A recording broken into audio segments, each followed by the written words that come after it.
Hello, listeners, and welcome back to the SKYLIT Books podcast series. You're here for another SKYLIT author discussion. I'm here with Pete Crighton, the author of The Vinyl Diaries, Sex, Deep Cuts, and My Soundtrack to Queer Joy, a memoir about sort of coming of age as a gay man in middle age after a life sort of spent under the shadow of HIV, AIDS, and all sorts of things. How would you describe the book, Pete? Oh boy. Hi, Justin. Thanks for having me. First of all. Hi.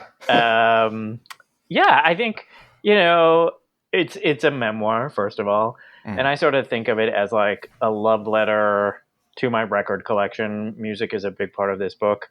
Queer sex, my love of that too. So it's my love of both those things. And really, like you said, it's an honest look at the impact that HIV/AIDS had on me specifically. But I think it's a story other people also share. And I've been hearing from other readers that it is very much a story that other people are identifying with. That's great.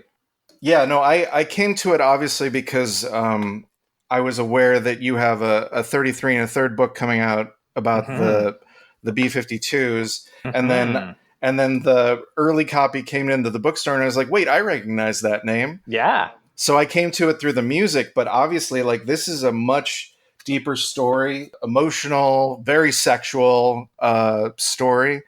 What made you think to turn that part of yourself into a book?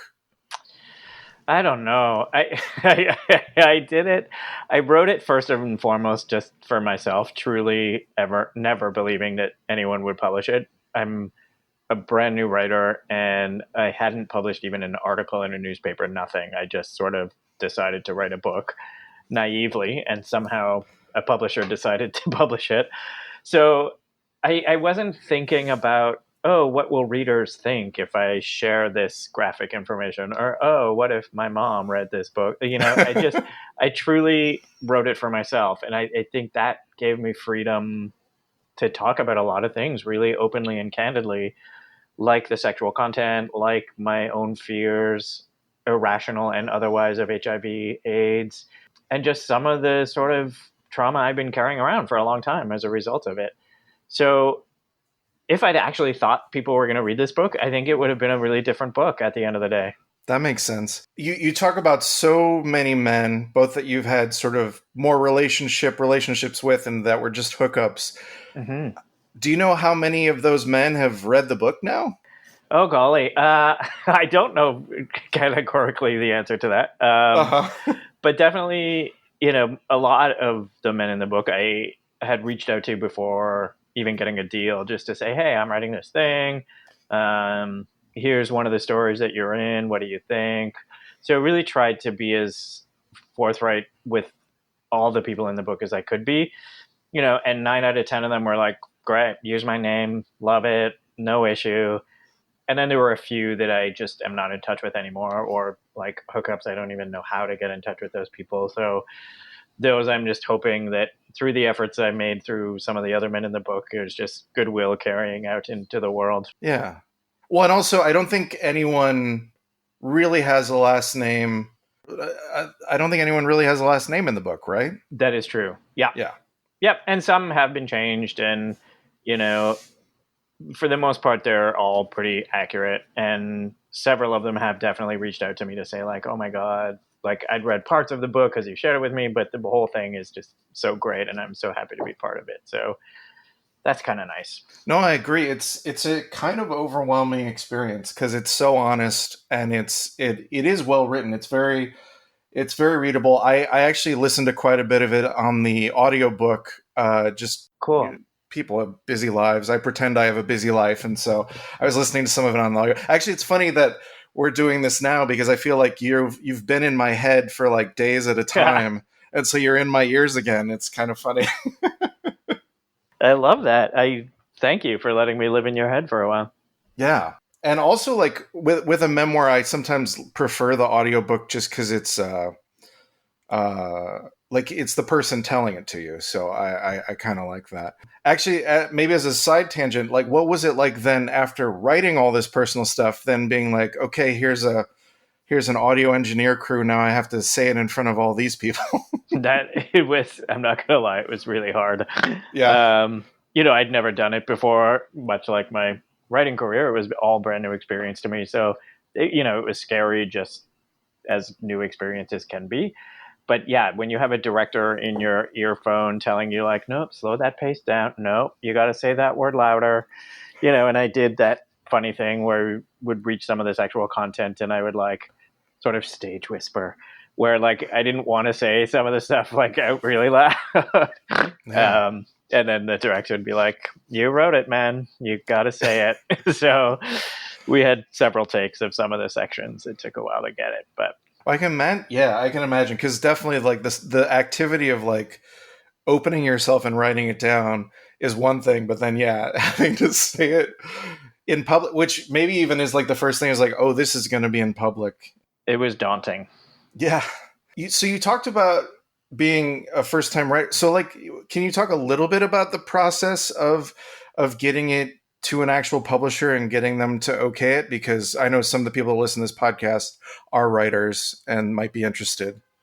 Yeah, I think, I definitely feel like I won the publishing lottery. I don't know if there is such a thing, but, I'm one of those people all through life. People were like, you're such a good writer. Like, whether it be at work or a press release or like some presentations, people were like, you're a great writer. And I was always like, okay, great. I never went to university. I never went to writing school. I never took a course. So I had sort of had a lot of blocks in my mind of like, well, I can't do it because I didn't do those things. Mm-hmm. But I read voraciously and I write in my journals very regularly. And I don't know, it was just finally hitting a point in my life where I was like, you know what? No, there are no rules. I'm allowed to do this. And just started at it and, didn't think too much of it. And then I had like 30 or 40 of these stories and we're getting towards like 50,000 words. And I was like, oh, man, this is actually a lot. And a very good friend, Jordan Tannehill, who's a great writer, read a couple excerpts and was like, yeah, if it's all this good, like you're doing great. And all you got to do is just figure out a middle and end and a beginning. Like it seemed so simple. I was like, oh yeah, I can do that. So I did it. And before long, I had like 135,000 word manuscript, which is way too long. So, to get it to a place where I wanted it to be, I did hire someone to do a really concrete read and give me some notes. And that was really helpful as far as figuring out what to chop or what to elaborate on. And then, I was lucky enough to meet someone who worked at Penguin Random House and had known them for a while, actually. And she said, yeah, just show me your pitch. So I Googled what's a pitch for a book and then just kind of puzzled it out. I did marketing for a long time, so I had that helped me in writing the pitch. And clearly they saw value in it and pulled me in within a couple of weeks. That's great. Yeah. And it was just really on the strength of what it was and what you wrote. Yeah, that's fantastic. Yeah, pure luck, honestly. It was, I mean, the work had to have been good enough, which I know and I believe, but just the circumstances that got me in that room were just a lot of good luck and a lot of good networking. And I think also just sort of the way that you structure it, there's relationships, but then there's also like the music. I feel like a lot of people use music in the way that you describe you use it, that it's kind of like something with which you can connect to people. It's like a salve to like cover over emotional, help you heal from emotional pain, stuff like that. So I think that really reaches across. All of your chapters are named after song titles, but it's not necessarily like each chapter is like, and this is how this song came to mean something to me. Sometimes it is. Sometimes you explicitly reference the song. But like, for instance, I think early on you have everyone has AIDS, but it didn't then become like, this is what Team America means to me. It was just like, that's we're talking, I'm from Canada, you're from the United States. There was an amazing Montreal band called Me, Mom, and Morgenthaler. And that is the reference. But it is not available on any streamer whatsoever. So I have a CD. So it's one of only two songs that were chapter titles that don't appear on any streamer. One is because I wrote it with my friend, and will probably never see the light of day. And the other is Everyone's Got AIDS. Okay. All right. Also, because that seemed like such a left field thing. It's like, whoa, a Team America reference. All right, but Yeah. but this makes more sense. Okay. Yeah. But your question is still valid though, because that chapter is not about Me, Mom, and Morgenthaler or that song specifically.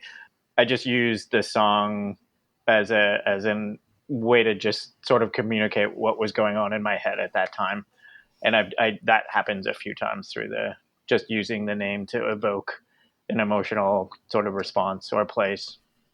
Yeah. Well, so in the spirit of that, I've picked out some of the acts, the people, the bands that you reference in the book, and I just sort of want to like freestyle a bit, see what your reactions are, and also maybe how you relate them in the book. This first one is because it's topical, but also it's a bit of a troll. What are your thoughts on Haim? Justin.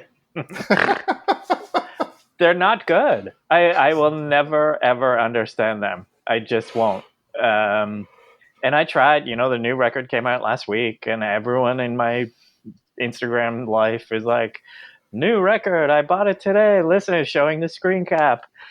So I was like, dutifully went. I was like, okay, maybe this is the one that I'm going to like. And just immediately I was just like, nope, boring. And there is a funny thing about that though. The Haim is a throwaway line in a story about Fleetwood Mac in my book, but the guy in question who that story is about recently sent me a meme of Stevie Nicks saying that any one of the band could have been in Fleetwood Mac, and which I do in the chapter about where I reference them, say they're nothing like Fleetwood Mac, despite people constantly saying they're just like Fleetwood Mac.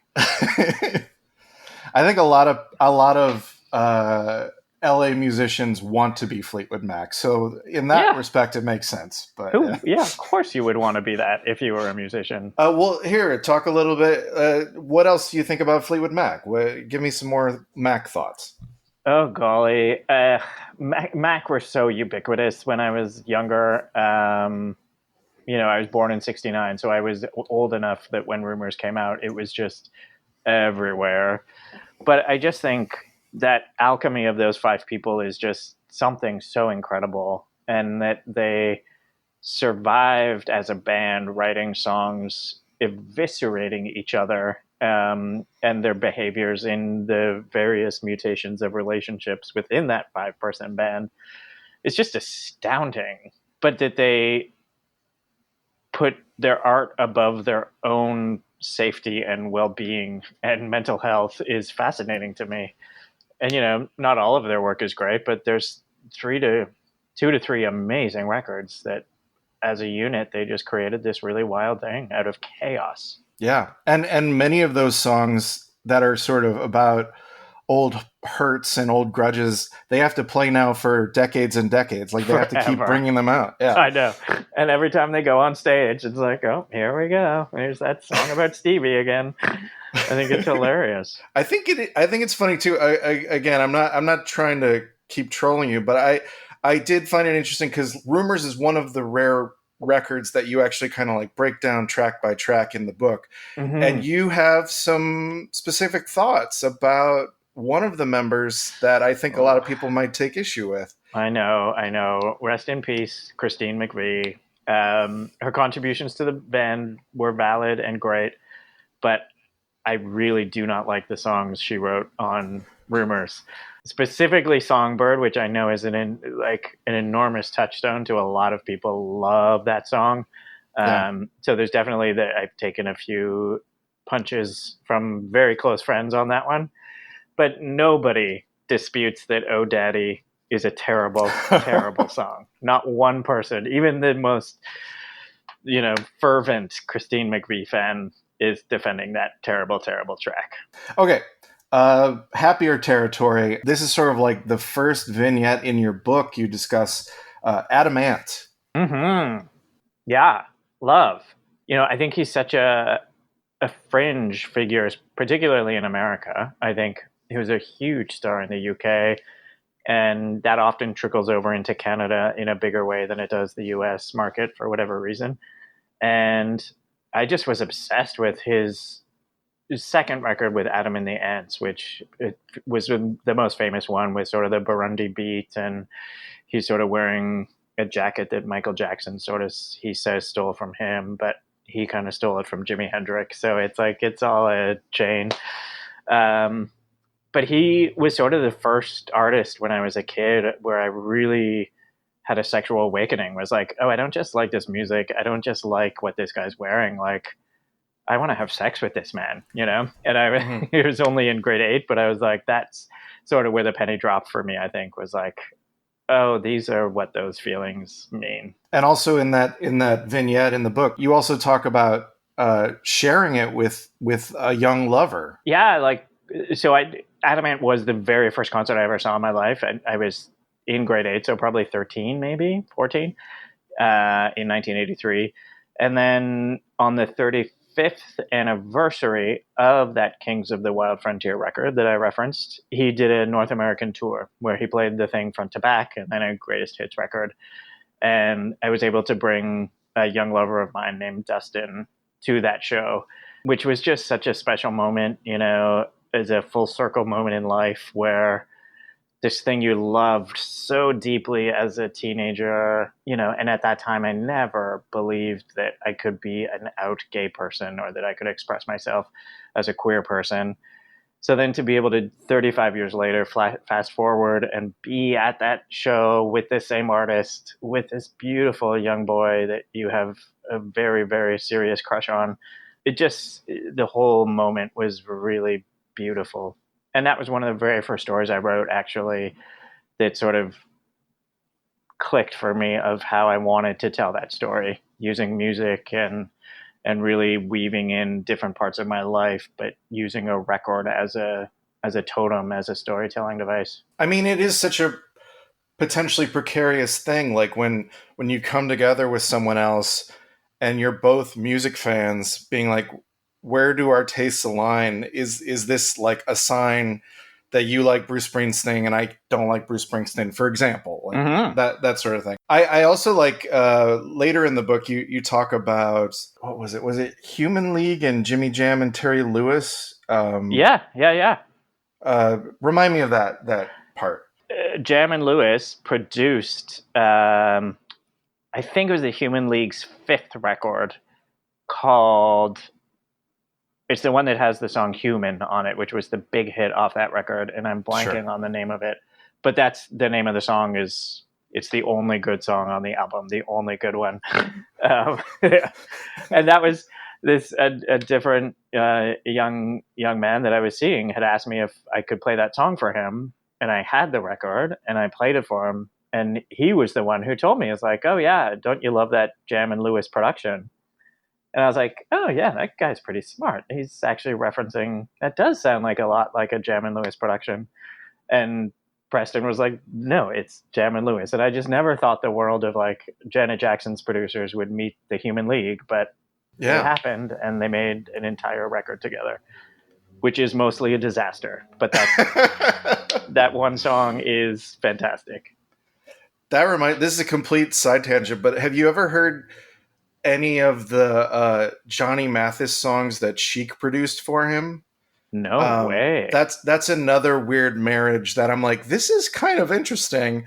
And like, you can tell why like only a few songs have gotten out. Like they never put out the full album. Got it. One of those. But it's like, yeah, it's fascinating with Johnny Mathis and the guys from Chic to come together to make something. That is interesting.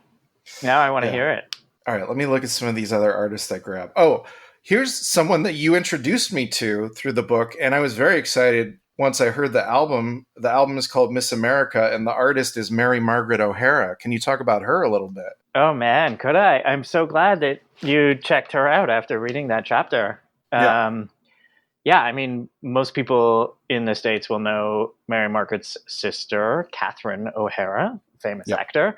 And Catherine came from this huge family of O'Haras in sort of Montreal and Toronto. But Mary Margaret is her sister. I don't know if she's older or younger, to be honest, who is just this amazing cabaret style performer who has an exquisite voice that often she doesn't use actual language to sing. She sort of scats and swoops and sort of comes at words in different formations and syllables. And the way she just uses her voice to sing is just incredible. And she, released one record and that was it. It was like, I think she was too good for the mainstream and too good for the record companies. And her level of artistry was just like, in the category of the greats, but just never quite found a way to bring that artistry into a mainstream format where people could fall in love with her. Yeah. Immediately upon listening to that, that is the nice thing about like streaming music is that you make the reference. I'm like, cool, I can push the button and hear it. And I immediately love it. And then I'm like, where is there more? And it's like, apart from a few soundtrack things or whatever, she doesn't really have more. It's so frustrating to discover someone great and then realize, well, that's it. That's it. I know she did one song with Morrissey, which is amazing. November Spawned a Monster. It's probably his best solo track. And then she worked with a queer Toronto band called Hidden Cameras probably 10 years ago and sang on a couple tracks of their album called Age. But yeah, finding her footprint in the music outside of Miss America is really, really tough. And, I used to feel really mournful about that, like wishing, oh man, I wish she made more records or someone cracked the code and gave her money to make a trilogy. But, we have one amazing, beautiful record and, let's not get greedy. There's few artists even get one of those. So that she was one and done and sort of did a mic drop is kind of beautiful in its own way. Yeah. So you reference a lot of artists that either explicitly or just sort of have a vibe that's kind of witchy. So let's talk next about Yoko Ono. Mm-hmm. Oh my gosh.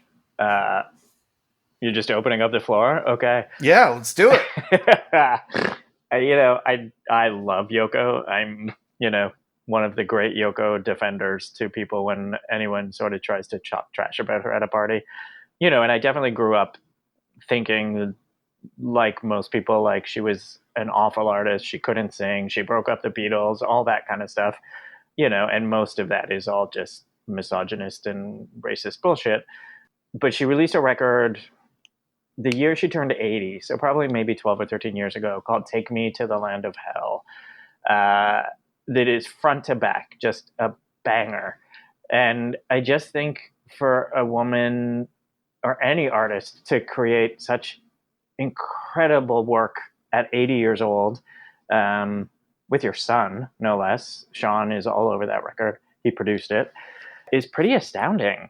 And I think as a artist and figure who fought against misogyny and racism in her career is just, she's such a trooper. She just won't stop.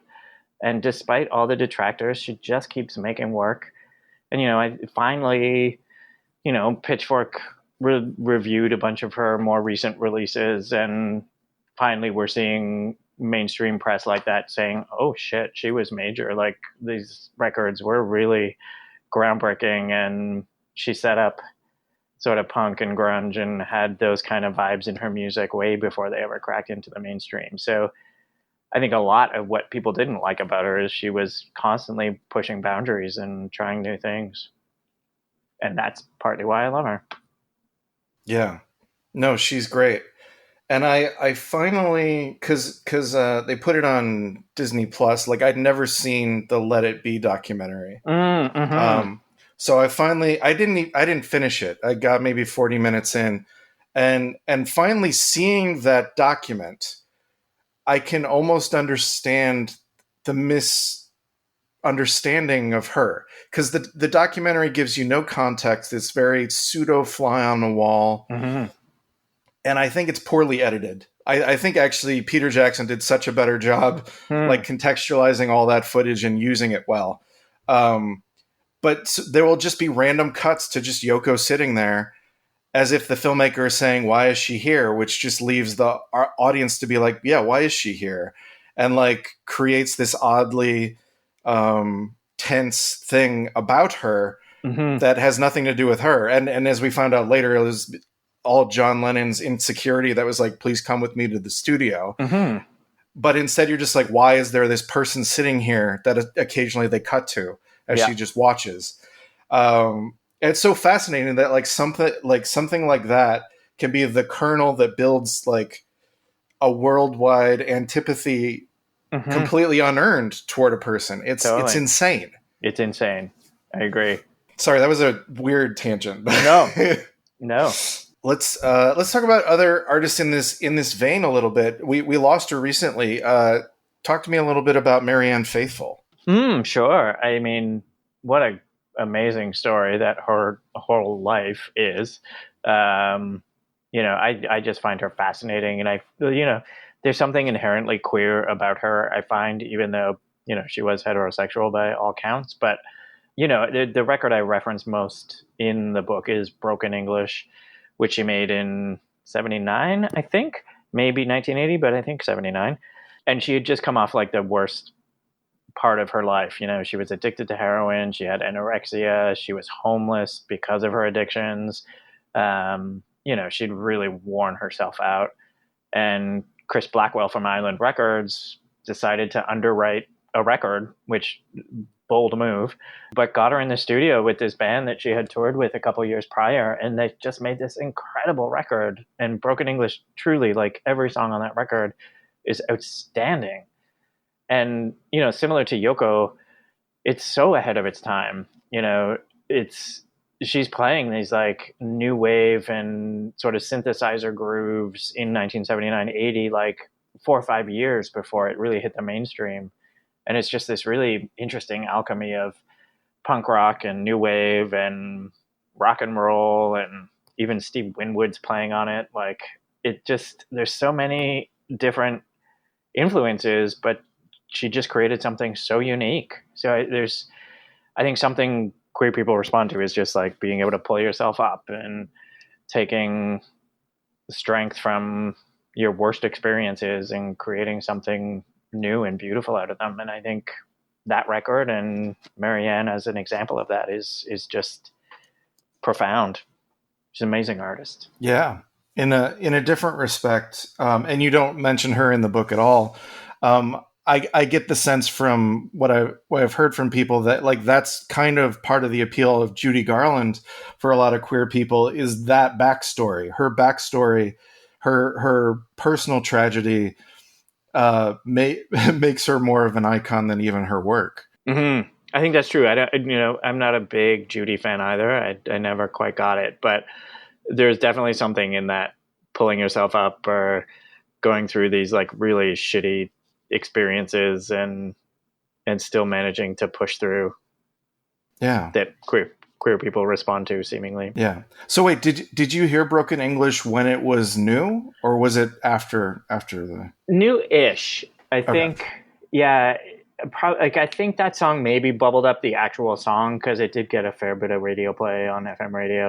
But yeah, I think a friend of mine was apartment sitting, and it was U2 was actually playing in Toronto. We went to the U2 concert and then went back to this apartment that had this amazing record collection. And I remember that was one of them.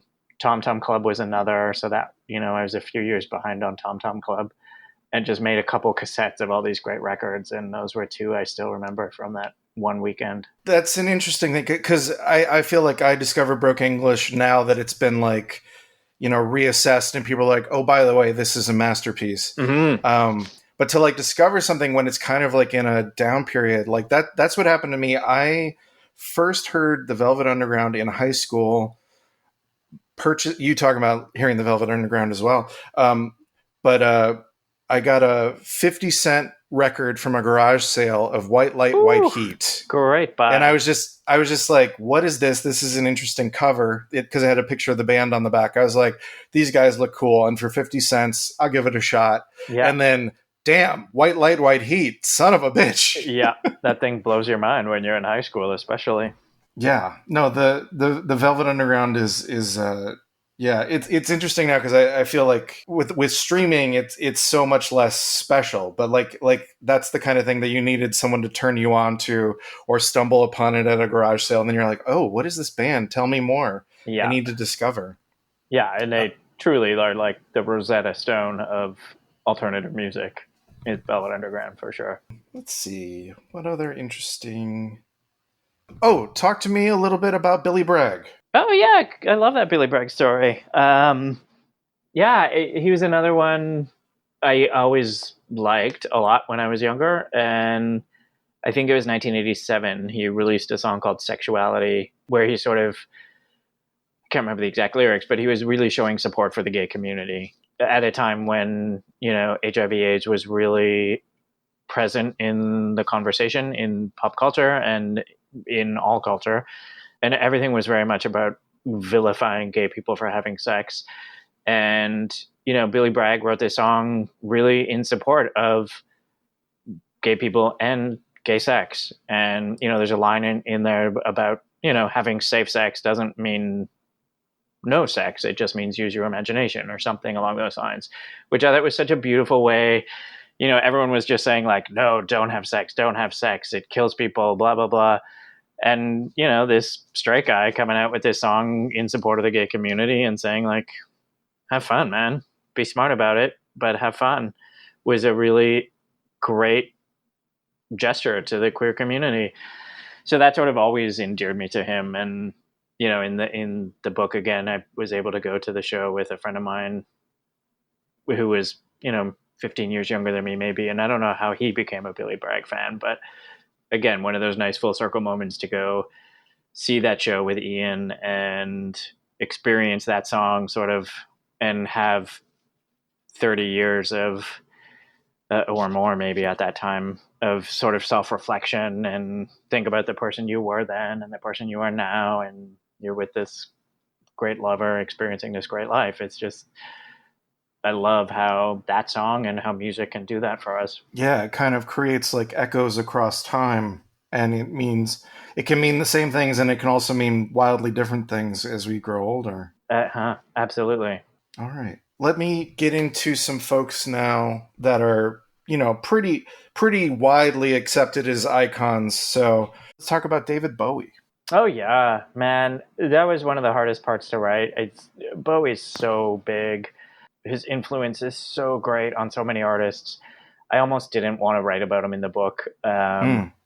but there was a story where he was really important to this sort of relationship I had with this slightly older guy named Martin in the book. And fascinatingly to me, he had never heard the entire Ziggy Stardust and the Spiders from Mars album, which was like, what? Like, I don't know. Someone especially older than me who had never heard that record was just like, that was such a wow moment for me. But so I had sort of written a story about Martin and me and our little romance, and listening to records at his country house, and a little mention or two of David Bowie, and that I thought he was really important to me in the queer community, and that sort of was it. And my editor was like, nah, that's not going to cut it. It's one of the only stories in the book where he was like, no, you got to write a lot more about David Bowie. So that was really challenging to try in 3 or 4 paragraphs summarize how important he was to me. But I think he's the first artist on record to say he was gay in a Rolling Stone interview, and whether he was or he wasn't was debated for the rest of his life. But he was definitely queer, whatever, no matter who he was having sex with, that man had a queer vibe. And I got recently at a different interview where the person was trying to get me to confirm that him and Mick Jagger had an affair. And I'm like, like, I don't have that research. Like, we've all seen the pictures. Probably they did, but I am not the guy who can confirm or deny that. But, just the way he played with gender, the way he played with makeup and costume, and his staggering amount of work that he put out in the 70s just really challenged so much the way people thought about presentation in music, about how young people exist in the world, about gender. Like I saw a couple TV interviews where, in the late 60s, early 70s, he was really talking about gender expression and makeup and hair and clothes and why those things are considered one gender or another. It's sort of like, oh wow, man, he was doing some heavy work a long time ago. Yeah. You've done an excellent job of explaining Bowie to me here, but it did make me wonder, how do you approach writing about an artist who's not, say, Adamant or Billy Bragg, but who is like a Bowie and like has had a lot of ink spilled about him? Like, is it daunting, or are you just like, I just got to push through and do my take? Or Kind of the latter. The book, as is so deeply personal. That's, if I sort of got stuck, that's where I went. It's like, what does he actually mean to me specifically? And try not to get stuck in the, well, there's mountains of books written about this guy. What more could I add? So I would lean just on my own experience and my own thoughts more. I mean, that makes a lot of sense. Okay, let's continue on with some more icons. Sure. Someone we lost right around the time that we lost Bowie, Prince. Yeah, that was a tough one. They died so closely together. That was so strange. Yeah, Prince was a funny one because I never liked Prince when I was younger because he was, in my mind, just too popular, and I tried to avoid anything that the popular kids liked. It was a bit stubborn, but that's how I rolled. I just finally, in my 30s, maybe started coming around to Prince and actually started listening to his music a little bit more critically. And my God, what a fool. I had denied myself that pleasure for so long because, my God, he was, again, like Bowie, just a staggering talent with unbelievable amounts of work. So I sort of kick myself for doing that when I was younger. But, I think when we're thinking about gender play, like, Prince just perfected it. I mean, him prancing around in lingerie and his high-heeled boots in like the early 80s, even late 70s, like that just was not done. So it's pretty, when you think about it in a historical framework and context, it just adds even more import to the work, I think. And that is what helped me ultimately get a better understanding of Prince, I think. Okay, let's talk about Madonna. Oh, yeah. Yeah. I have taken a wee bit of heat from my entry about Madonna. I am one of the few gay men who do not worship Madonna. I do, I actually have mad respect for her, both as a person who knows herself and knows what she has to offer the world. I think she's really clever. I think the one thing she doesn't get enough credit for is her songwriting prowess. I don't think she's a good singer. I think no one thinks she's a good singer. She's a terrible actor. And I think she spent way too much of the late 80s and 90s trying to be an actor and trying to win an Oscar, when she was at the peak of her sort of pop songwriting prowess. And I think she could have hammered out 3 or 4 more really good pop albums instead of 6 or 7 really shit movies. But, she's such a complicated figure because, yeah, her music's not great.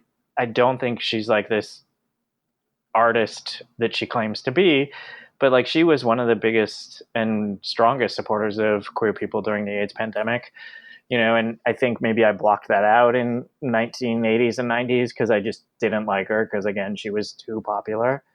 But her contribution to queer visibility in pop culture is just something that cannot be denied. So for that, those reasons, I love her, and she was friends with Keith Haring and Basquiat and running around New York like a little rat before she was famous. So I think I like her more now than I did when I was a teenager, but I still don't think she's that great a singer. But she's an incredibly important figure. So it's I have a lot of mixed feelings about her. I feel like, similarly to you talking about how when you're older and you listen to things more deeply and it becomes richer and you're like, oh, I took this for granted. Like in my case, it would be something like the Beach Boys, where like, wouldn't it be nice? And the stuff from Pet Sounds was, always on oldies radio in my mom's car. Mm-hmm. And I'd just be like, whatever, it's oldies radio. But then when you like sit down and listen to Pet Sounds, you're like, wow, what Mm-hmm. almost like an architectural feat this is. And in the opposite way, listening to Madonna, you're like, oh, wow, yeah, she can't really sing. No, really can't. I just sort of took it for granted. She was on the radio. I was like, what? She's a singer. That's her profession, I guess. So, yeah. Cool. Let's talk about someone a little more recent that you sing the praises of in the book, St. Vincent. Mm-hmm. Yeah, great. Love St. Vincent. I think that's someone who I can point to as a newer artist that I really appreciate what she's doing, both musically and the way she sort of presents herself, I think is so fascinating. And I like that she does it under a pseudonym, so we don't really know who Annie Clark is or what she's about, who's the person behind St. Vincent. But I just, she's a queer woman making really pretty radical pop/rock music with a real point of view. And I just think someone like that is just infinitely more interesting to me than, Lady Gaga or whoever the Lady Gaga du jour is, who's just sort of intent on popularity and making hits rather than sort of digging into emotions. And I don't know, I shouldn't be slagging Lady Gaga, but you know what I mean? I think there's something deeper to the work that St. Vincent's trying to do that I really respond to. And if you have never seen her live, she puts on a show. She is just madly talented. And one more thing I'd add is I do, but generally the music press and people don't like to admit that women are good musicians. And St. Vincent is one of the great guitar players of all time. Like, that woman shreds, and she like wires her own effects pedals and like creates all sorts of new sounds and just noises out of her guitar and her effects and her amps that is just really cool. And I love that she does that all herself. And yeah, she's a pretty staggering talent. So one of the threads of your book is sort of, in addition to sort of like you're finding yourself in as sort of like a emotional sexual being, is also your creativity. Mm-hmm. And toward the end of it, you talk about your first sort of reading and this musical performances that you start taking part in. Can you talk a little bit broadly about the community that sort of nurtured that and also your journey? Yeah, sure. The community that nurtured it is all queer women. That's the first thing I'll tell you. There's one character who's a very good friend of mine. Her name is Carolyn, and she is woven throughout the book as sort of a best friend character. And when I talk to her, we sort of liken her to like a lesbian Greek chorus, where she's sort of providing commentary that a lot of my queer and lesbian friends and I have, but it was easier to just direct it through one character in the book. But it's her and her friends who are sort of like these really openly creative, very artistic-minded women who really nurtured my desire to find sort of an artistic voice. And, for so many years, I really hid that part of myself. And a lot of that was just a result of staying in the closet a long time, being afraid of queer sex and queer community, and sort of having them nurture that side of me was so lovely. And to find people who don't laugh at you or make fun of you or question why you're writing something or singing something or playing something is hard. A lot of people in this world are judgmental and want to tear people down when they're making art. And this community of sort of 4 or 5 women was just so safe and so playful and really let me just be me. It was a really pretty amazing discovery. Yeah, it's wonderful. And also, as a comedy nerd, I didn't realize this initially, but I did eventually put together, because I think you referenced the Untitled Caroline Taylor project. I was like, oh, from the Baroness von Sketch Show. Yeah. Oh, amazing. Yeah. Okay, so I was like, oh, the world. I'm starting to understand it a little better. Yeah. It was huge. Very funny show. I think it's on Peacock here, but yeah. Yeah, it was on IFC, and then her recent show, I Have Nothing, is on Peacock, where she choreographs a figure skating routine to Whitney Houston's I Have Nothing. Okay, I have one last band I want to discuss. Okay. This is the B-52s. I had a hunch. Yeah, they're, I love them so much. I wrote another book about them. That's how much I love them. That's the 33 and a third book that you referenced earlier in the interview. Such an important band to me personally, but also I think to the queer community. 4 out of 5 of the band members were queer. They were pretty visibly out, but never officially out until sort of the late 90s. I think their work was so radically different and queer at a time when we were living through Reagan, Thatcher, and Mulrooney in Canada, like just this wild swath of conservatism, not unlike today. And they just were these crazy, colorful freaks who somehow busted onto the mainstream in a little way. And, they first couple of records with Rock Lobster and Private Idaho sort of had a pretty decent following and fringe following. And their guitar player, Ricky Wilson, died of HIV/AIDS complications in 1985. And we all thought the band was over. I think the band thought the band was over. The record label thought the band was over. And they just kind of took time to heal and think about what they wanted to record, and then released their most successful record, Cosmic Thing, which is the Love Shack record. And, it was so beautiful watching that phoenix rise from the ashes. And they were just waving this big Technicolor gay flag in the face of everyone. And even I didn't quite get it until I was a little bit older. But you always knew, like, oh, these guys are of the other.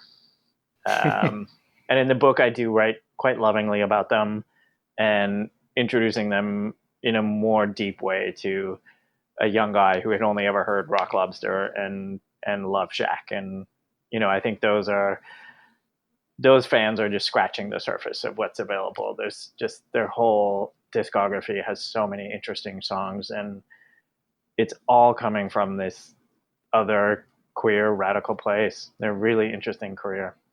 I forget if the anecdote is in which book it's in, because I'm in the middle of reading the advanced copy of the 33 and a third. But the anecdote of when Cosmic Thing comes out and Love Shack isn't a single yet, and there's like a show.